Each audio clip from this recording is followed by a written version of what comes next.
travel with Jaliya අද ආවා වැවක් බලන්න. යන් ගිහින් කතා කරමු.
නුවර වැව බලන්න.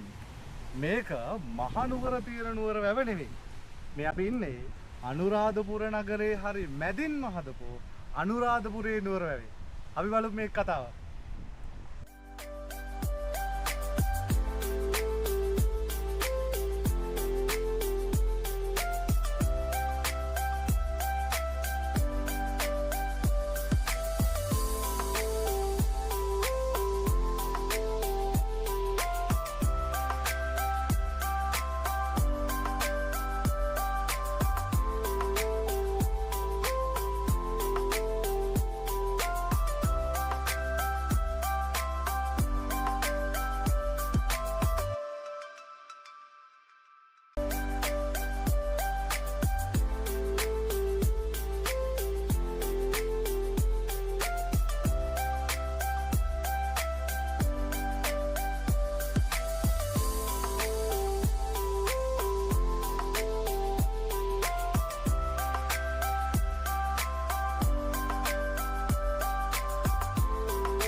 නුවරව හදපු එක ගැන ජනප්‍රවාදයේ ඉතිහාසයේ එක කතා කියනවා. මලගම්බා රජතුමා හදලා තියෙනවා කියලා තියෙනවා. පළවෙනි පණ්ඩුකාභය රජතුමා හැදුවා කියලා තියෙනවා. හැබැයි අනුරාධපුරයේ මිනිස්සුන්ගේ ජනප්‍රවාදී කියනවා රජතුමා බාරයක් ඔප්පු කරන්න ඕන නිසා මේ නුවර වැව හැදුවා කියලා. මේ නුවර වැව හදන එකේ අරමුණ වෙලා තිබුණේ අනුරාධපුර කියන වැව් බැඳි රාජ්‍ය සහලින් සම්පෝෂිත කරන එක.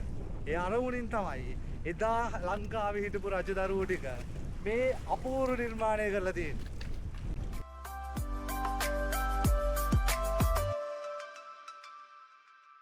මහාචාර්ය බෙල් සහ මහාචාර්ය පාකර් ඇවිල්ලා මේ නුවර වැව සම්බන්ධ ගවේෂණයක් කරා. මේකේ තියෙන වාරි තාක්ෂණය, මේකේ තියෙන වැව් නිර්මාණය අදටත් ලංකාවේ තියෙන ඉතාම උසස් වැව් නිර්මාණයක් කියන එක ගැන පාකර් සහ බෙල් කියන මහාචාර්යවරු දෙන්නම අපිට හරි අපූර්වවට පැහැදිලි කරනවා. ඒකත් එක්කම කියන්න ඕනේ මේ නුවර වැවත් එක්ක අනුරාධපුර මිනිස්සුන්ගේ කුෂිකර්මාන්තය, අනුරාධපුර මිනිස්සුන්ගේ ජීවිකාව හරි අපූර්වවට සලකා ගන්නවා. අපිට මේ වෙද්දි බලා ගන්න පුළුවන්. මෙතන ආවට පස්සේ එක පැත්තකින් අනුරාධපුර පූජා නගරය දිස්සෙනවා. අහස උසට නැගිලා තියෙන මේ චෛත්‍ය ටික, මේ දේවල් ටික, මේ වටිනාකම් ටික අපිට මේ නුවර වැවට ආවට පස්සේ හරි අපූර්වවට බලා ගන්න පුළුවන්.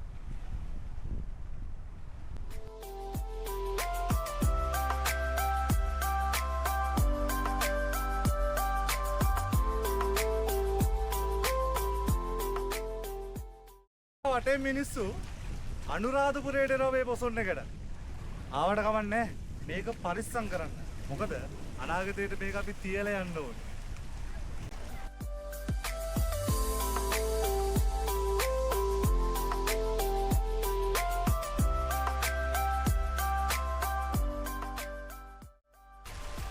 මේ travel with ජාලිය